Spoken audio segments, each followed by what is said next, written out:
Good afternoon, everyone, and thank you for joining our annual State of the City Address with Mayor Anne Burt. I'm Lori Steiger. I'm the president of the Woodbury Area Chamber of Commerce, and we welcome you to this virtual event. I'd like to thank the City of Woodbury for allowing us to use City Council chambers today to broadcast this to you and for the use of their AV team. We really appreciate it. We also want to thank Peace of Mind Daycare for their sponsorship of this event, and we look forward to seeing all of you in person very soon. With that, I would like to turn it over to Mayor Anne Burt for a presentation today. Mayor.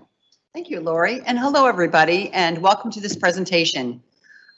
Before we begin, just a couple of housekeeping things to share with you.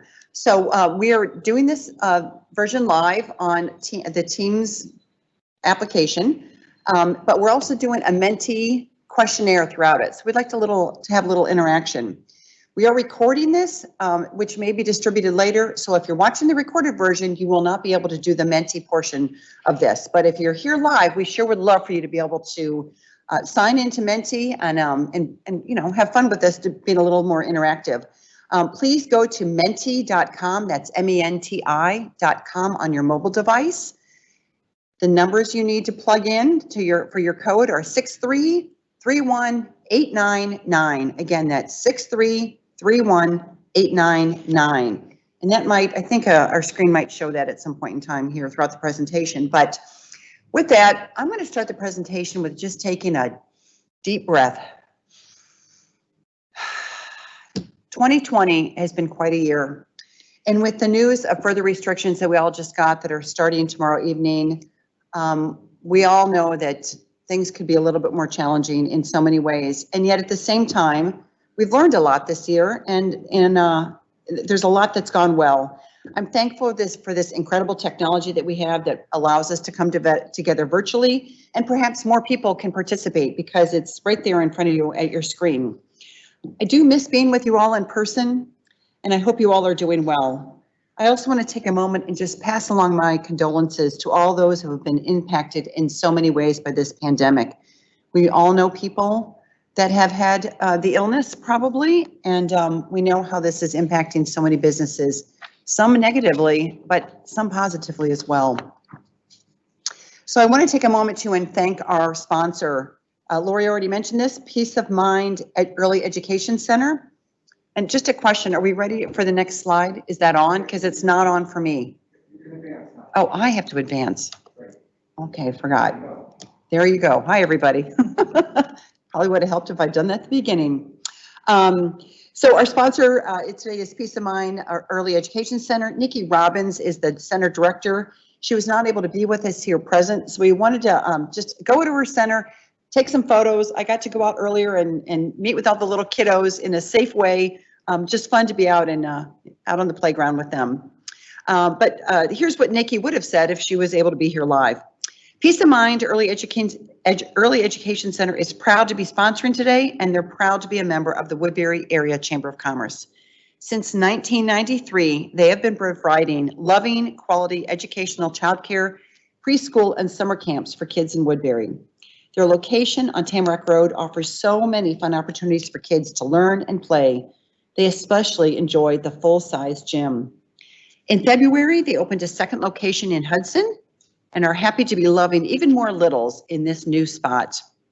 They would appreciate you sharing their name and contact information with families who may be seeking full-time, part-time, drop-in, or even backup care for the kids who are ages 6 weeks to 6 years.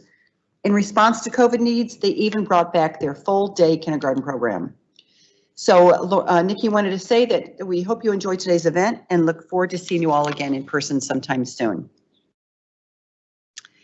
So here we are today with the annual business update, and welcome to this. We're so glad to have you all here today. And to the chamber, thank you for inviting me to speak.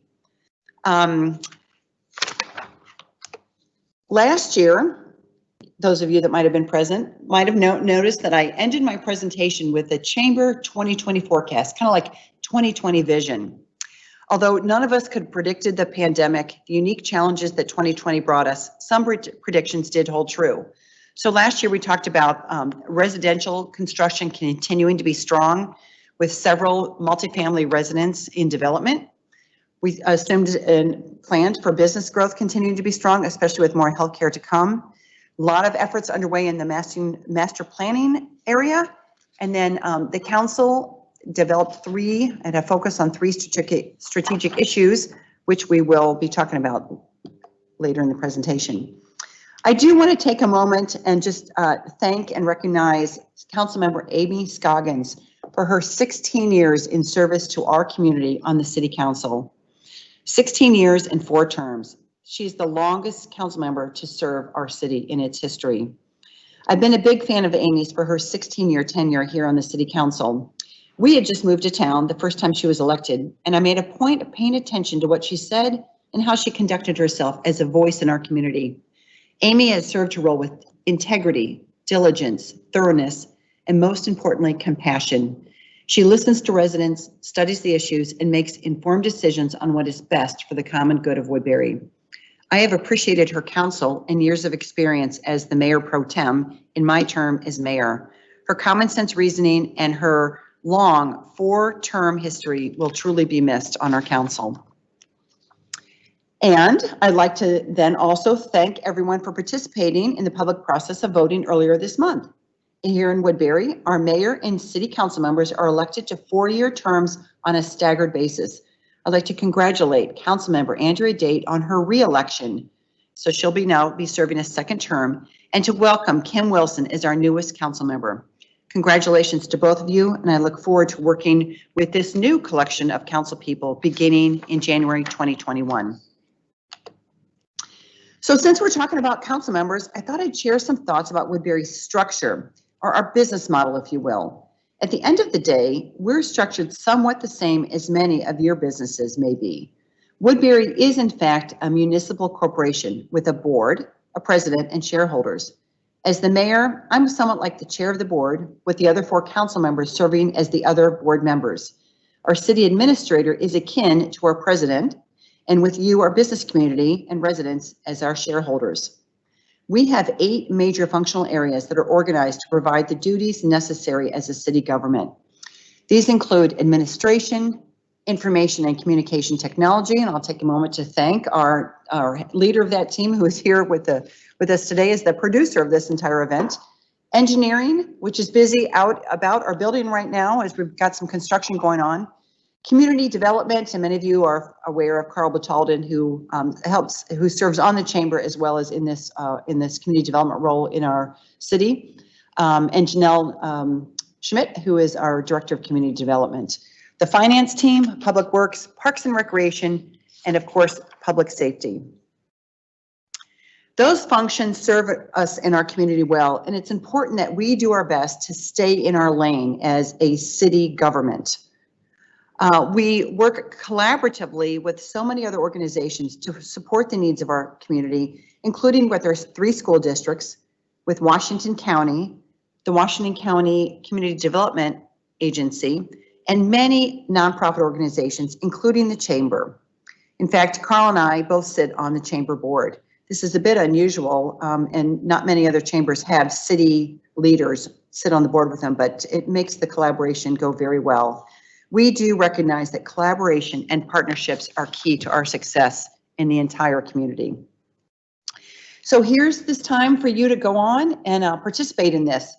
If you haven't already, please take the moment and go to menti.com and use this code 6331899. And then in 1 to 3 words, describe how your business is doing. We'd like to hear from you. How are things going for you? And I've got a countdown going. If you're watching the screen, we'll give the audience here 1 minute to fill in the answer using your smart device. And as people do so, we'll see collectively information show up here on the screen in the form of a word cloud.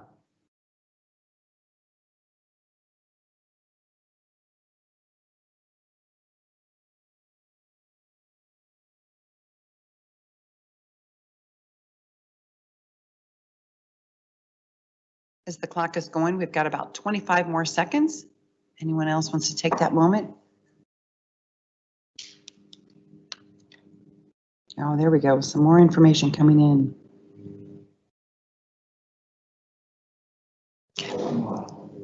If you're aware of how word clouds work,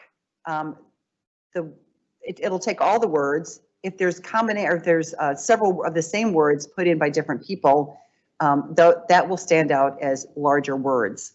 So here we go. Voting is closed. Let's just take a look at this. Well, it's pretty clear to see the key word is struggling.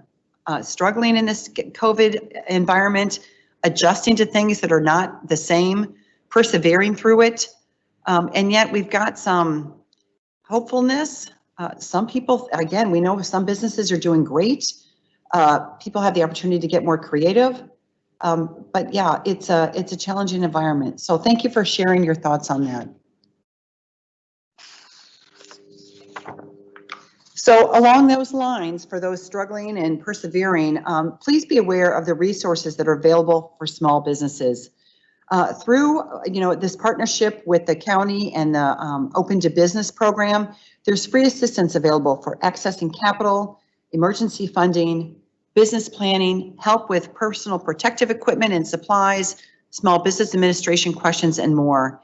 Your contact is Tyler Hilsebeck, and he's available and can be reached at any time at 612-789-8838.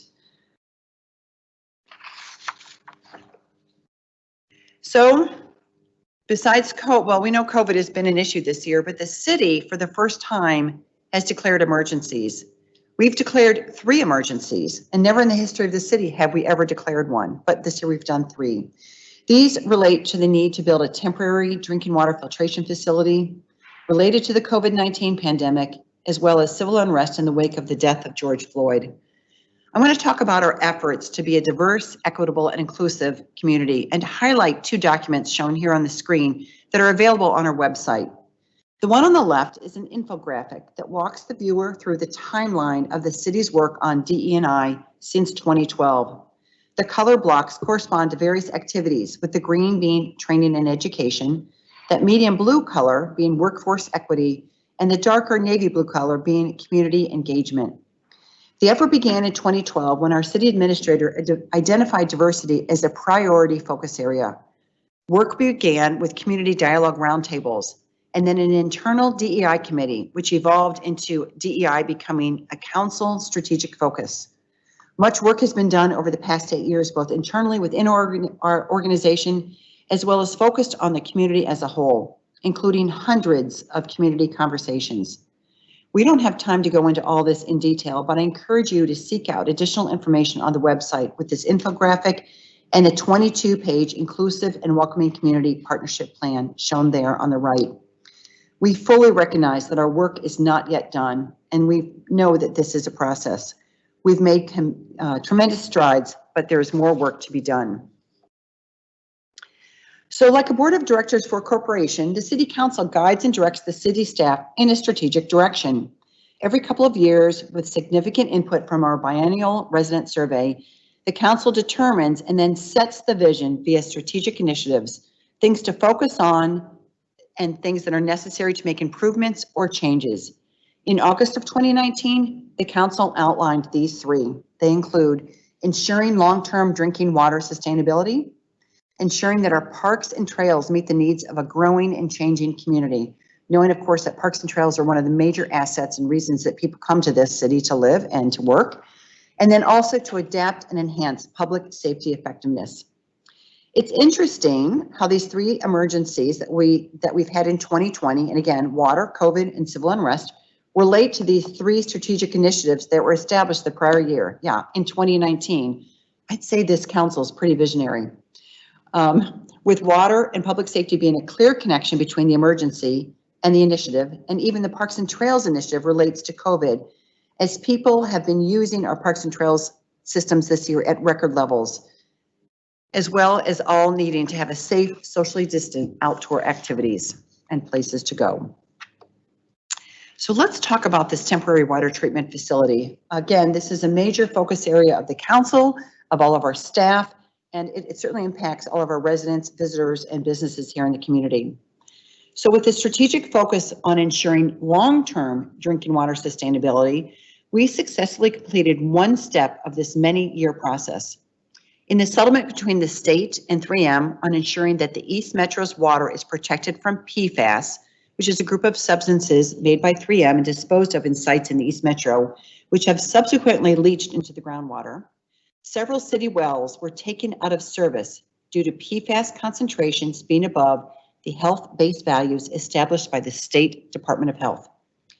In order to meet consumer demand for water during these peak usage times, and knowing that those wells were taken out of service, we needed to build a water treatment facility to filter the PFAS out of the water and from those wells. This plant, located on the northeast corner of Valley Creek Road and Tower Drive, was built in record time and paid for by the 3M consent decree, which established funding for temporary needs of PFAS removal. With this system in place, we were able to meet the community's demand for water during peak months this past summer. And I want to emphasize that this water has and continues to meet all federal and state requirements and standards for drinking water safety. But like I said, this is just one of the many steps to ensuring long-term drinking water sustainability. Work continues toward developing the more permanent solution. While the specifics are not yet final, this likely will mean that a much larger water treatment plant will be built in the coming 3 to 4 years to treat up to Woodbury's 19 existing wells and even possibly some future wells. So because this is such an important topic, this little video was developed recently in cooperation with South Washington Telecommunity, SWCTC, the cable people, put together this video. And I thought, again, such an important topic that we would share this with you all now. 3 minutes, here we go. Oh, I hit the wrong one, Rob. This way. Oh, and then we had our glitch. We practiced this glitch many times and thought we had the pattern down, but Rob's here to fix it for me. Thank you, Rob. So here we go, 3 minutes.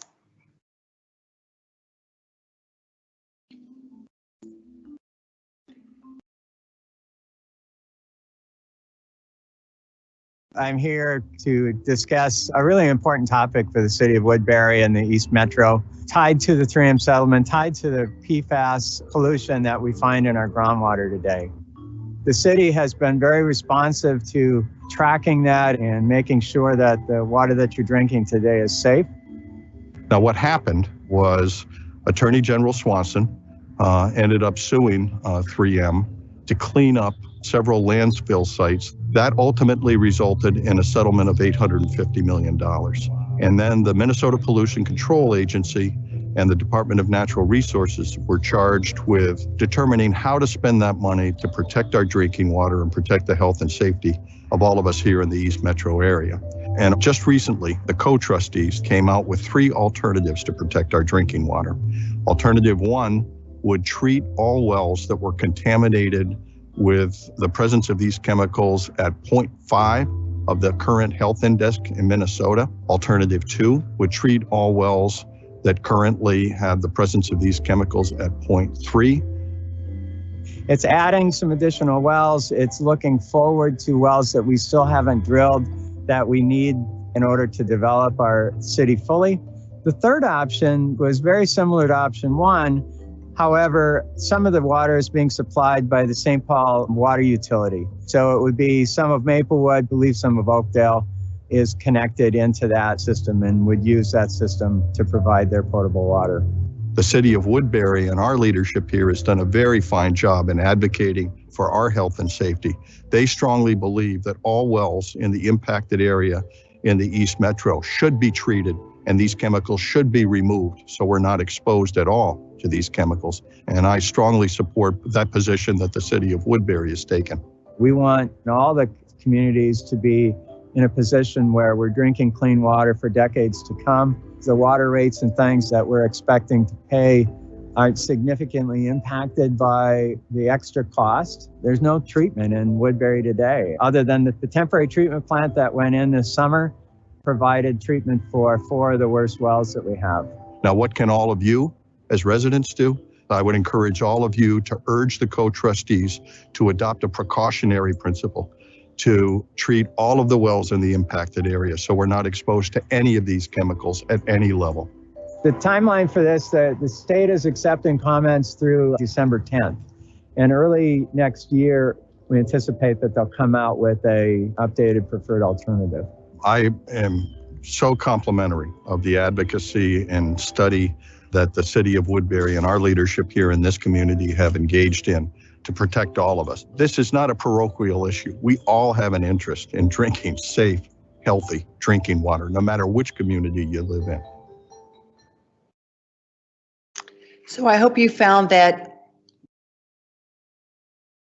interesting and informative. And again, just to summarize, what you see on the screen is the temporary treatment plant. That was the temporary solution, the short-term solution. We've got the longer-term solution, and you in the public, your voice is important. So if you can make time, go in and complete that survey due by December 10th. And we will know more, and we'll continue to communicate to all of you the status with this long-term solution project going forward.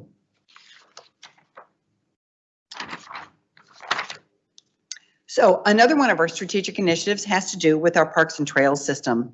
We have parks and a trail system that's the envy of most communities in the metro, but we recognize that we're beginning to age as a community, and we need to determine a strategy not only to continue growing our system, but also how to maintain the assets that we already have.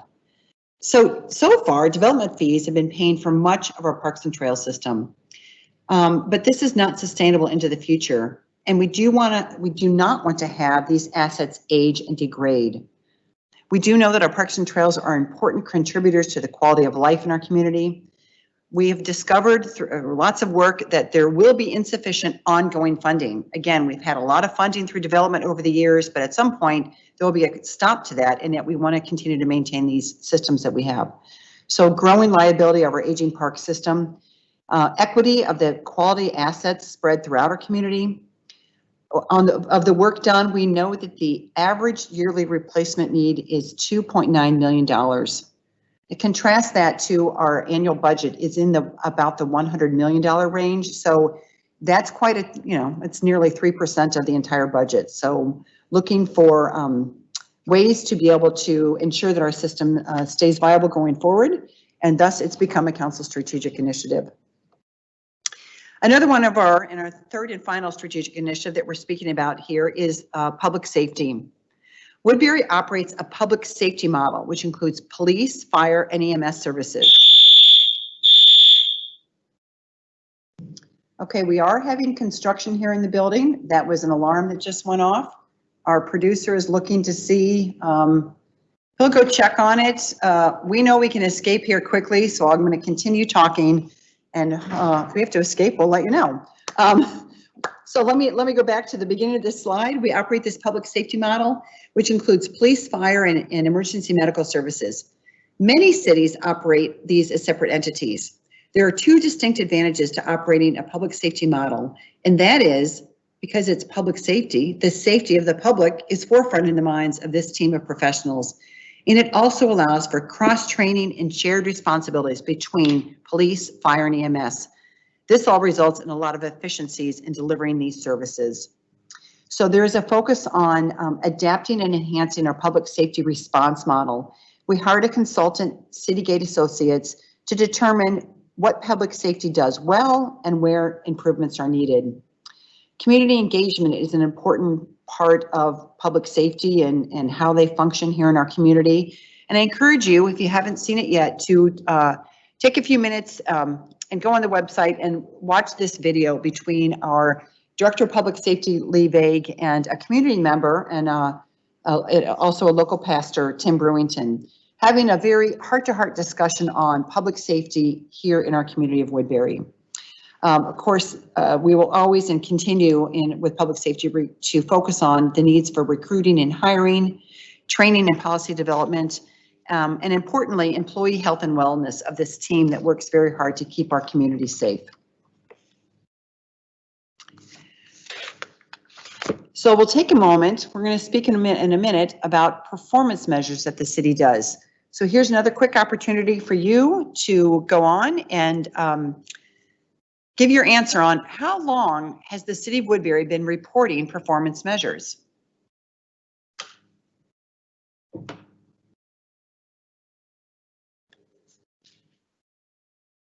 Again, if you're just coming on and you haven't totally jumped into menti.com, you can please go to menti.com and use the code 6331899. It's always good to get input from all of you. It's one of the challenges of not being live and in person. You don't get that interactive audience participation. So this is one way of trying to connect more with you throughout this presentation. So thank you for taking your time to answer a few of these questions. And I've got my counter going, countdown from 1 minute. We're down to just 5 seconds left for you to vote.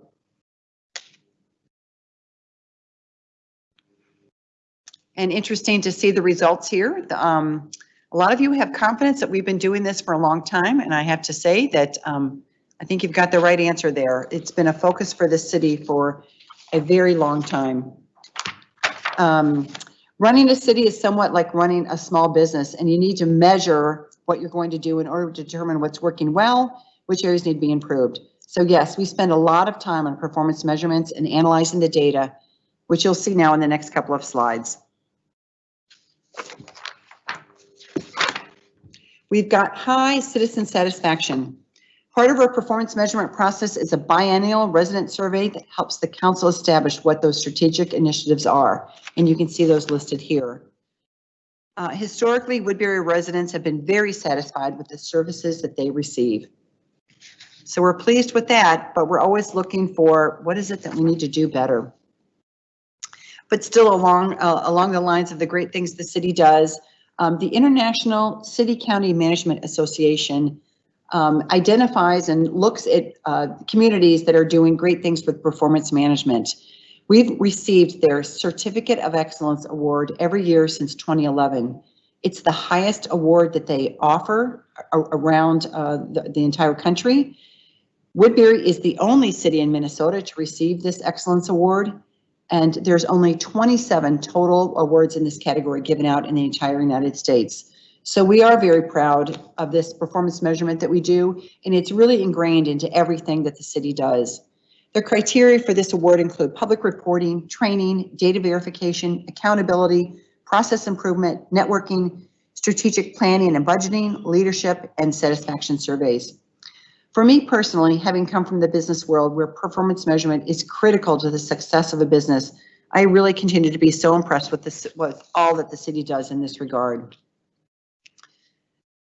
All of that we just talked about, combined with our strong tax base, has led to Standard & Poor's assigning Woodbury a AAA bond rating every year since 2009. This is the highest possible rating, and it's a validation of our financial systems and controls. The way that rating agency works, it's about 90% metrics and 10% soft and fuzzy. We're well set given our structure as a community, our tax base, our strong controls, our reserves and levy amounts to achieve this AAA rating. And I'd also like to take a moment and thank you business owners, because by choosing to invest in a Woodbury location, you help us demonstrate to the rating agencies that we have a strong commercial tax base, which is then in turn rewarded with a favorable rating.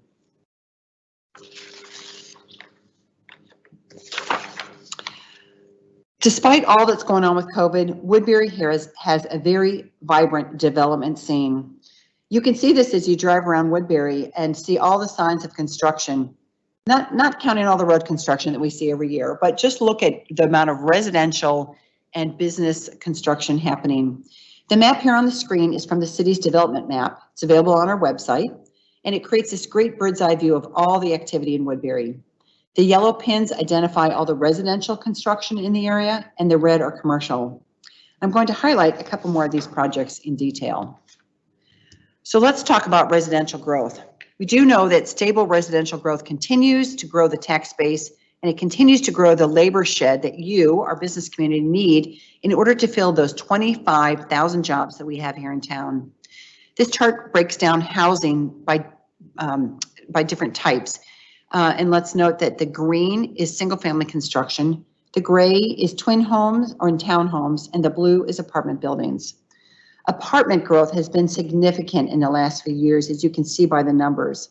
Large projects between City Place that are occurring between City Place and Woodbury Lakes as well as the corner of Settlers Ridge Parkway and Hudson Road in that Northeast Metro. The City of Woodbury has always encouraged the development of a diversity of housing to accommodate people of all ages, income levels, and family status. The city has identified areas for residential growth in a range of types, styles, and affordability while maintaining the high-quality building standards and amenities that we've all come accustomed to. Woodbury is currently seeing significant residential development in the area that we call Phase 2. It's south of Bailey Road, and it's surrounding the area of Healthy Sports Center and East Ridge High School. You can see the tan or maybe yellowish, light yellowish colored area here. It's called, that we call Phase 2. It got started several years ago and was developed in alignment with the sewer interceptor, which you can see identified in the red and white section of the screen. Area 2A is wrapped up for the most part, and we're working now on the light green colored phases that we call Phase 2B, with additional developments to come. As Phase 2 continues developing both to the east and west, you can see here on the screen the arrows pointing to Arbor Ridge and to Briarcroft, two of Woodbury's latest housing developments that are just now getting underway. The city just wrapped up its master planning exercise for the developments south of Dale, and we look forward to continuing that old adage that rooftops lead to retail.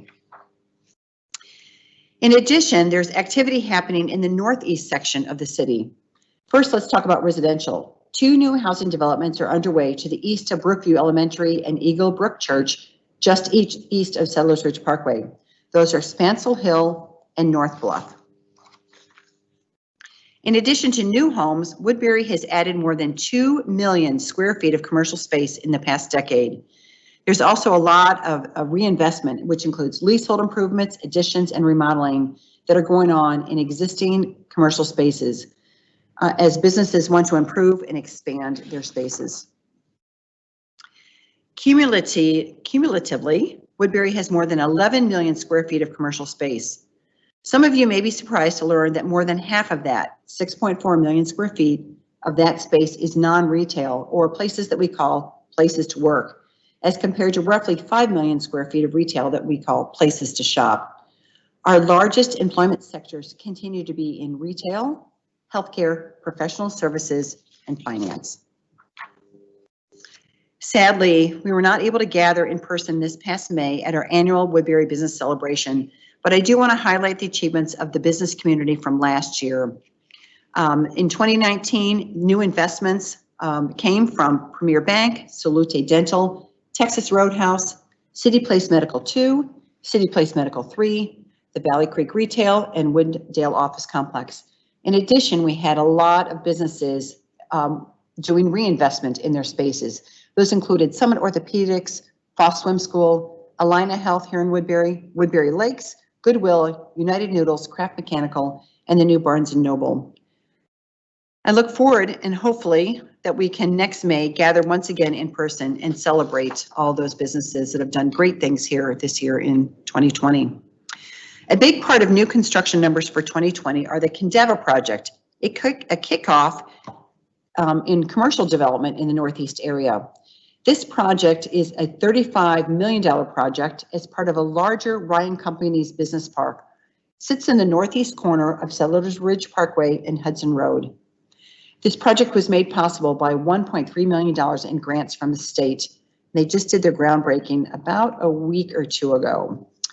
Somewhere around 125 jobs will be present here in this location, and those numbers are anticipated to grow to above 160 shortly. That doesn't count Kendeva's jobs that they have in other states as well as the UK, but this will be here, Kendeva's world headquarters. The city thinks of this Kendeva project as a kickoff to this Northeast area, a commercial area that will focus on office showroom, light manufacturing, warehousing and distribution, and other similar uses. While the pandemic has put a damper on medical development due to the many delays and cancellations of elective procedures, Woodbury continues to add healthcare options to its commercial real estate inventory. In 2020, 2 of our 5 new commercial buildings are both in the dental area. Park Dental, which is at City Place, and Heartland Dental is, I think it's almost wrapping up now, in the urban village down by Jerry's and St. Therese. The Metro Gold Line is a topic I think that's probably been discussed here over the last several years, and we always like to highlight changes and improvements in it. But the Metro Gold Line bus rapid transit system has been in the works for nearly 15 years already. This is a very large project, as you can imagine, and it has involved the Met Council, both Ramsey and Washington counties, and the cities of St. Paul, Landfall, Maplewood, Oakdale, and Woodbury, with funding coming primarily from the 2 counties as well as the federal government. Bus rapid transit, to me, is kind of like thinking about the blue and green Metro rail lines, but without the expense of the railway. Essentially, buses will operate in a dedicated lane, like the rail, providing all-day bi-directional service between Woodbury and downtown St. Paul. There are 3 planned stops in Woodbury, 1 on Bielenberg Drive, just north of Tamarack Road, and 2 on Guider Drive, one of those by the Woodbury Theater and one at the end of the line just to the north of Coles. Also, a new bridge will be constructed connecting Woodbury and Oakdale on Bielenberg Drive, just west of Home Furniture. One of the benefits to the business community is the ability to attract additional workers from outside Woodbury, including those with non-traditional hours, so not your normal typical 8 to 5, or those people that may be transit dependent. This project is expected to be completed and operational by 2024. All told, it will be a 20-year project. These large transit projects are very, very complex, and much planning is continuing underway before any construction begins. And now we're here to ask you our third and final Menti input opportunity. What projects are you most excited about of the ones I've just described? So again, please go to menti.com, use the code 6331899. What are you most excited about? And once again, the way these are being displayed will be in a word cloud. And clearly the Kendeva project currently is very exciting. But what do you think about some of the others? What about the Gold Line? What about some of the residential construction?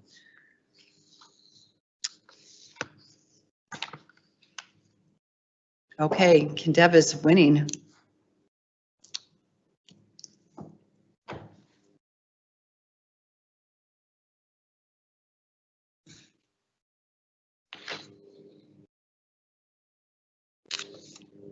I think a lot of it has to do with the fact that Kendeva is a business and we're here with the chamber talking about business, and that's what stands out most to people.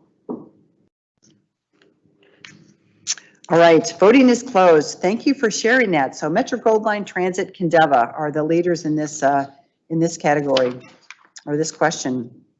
So it's all of these reasons and many more that Money Magazine recently declared Woodbury to be one of the most treasured cities to live in our entire nation. In fact, we were ranked number 9 in the entire United States as a great place to live. And that ranking put us at number 1 in the entire state of Minnesota. And I think so many of us that live here and work here know all the reasons why. It has just been a great community. And here on the City Council, I'm working in partnership with the Chamber of Commerce. We are dedicated to keep this a thriving, wonderful community to both live and work. So thank you for attending. This presentation has been brought to you by Teams. There has been an opportunity, maybe you're aware of that on your screen, that you could have asked questions throughout. And as our producer, Rob, is here, if any questions have come in, I'll turn to him now and ask. Rob, anything come in that way? Okay. But of course, you're always welcome to email me here at my work email address, ann.burt@woodburymn.gov. At any time, we'd be happy to reach back out to you via email or phone and have any conversation with you or answer any questions you have. I'd like to thank again everyone for the help in bringing this to you today, our team here live that's helped with all these technical issues. Lori Steiger, our president of the chamber, thank you all, and we'd like to wish you all a very happy Thanksgiving. Thank you so much, Mayor. I know that every year that I attend this, I feel like I have my pulse on the business community as well as the city, but I walk away from this presentation every year learning something. So thank you to the team that put this together at the City of Woodbury. Mayor, thank you for you and thank you for everything you are doing for our community. It's a rough time and we appreciate your leadership and your vision. And we thank the City Council for everything that they are doing. As Anne said, we wish we could have been with you in person, and we will do that again soon. So everyone, please stay safe, stay healthy, and happy Thanksgiving. Thank you. Thanks, everybody.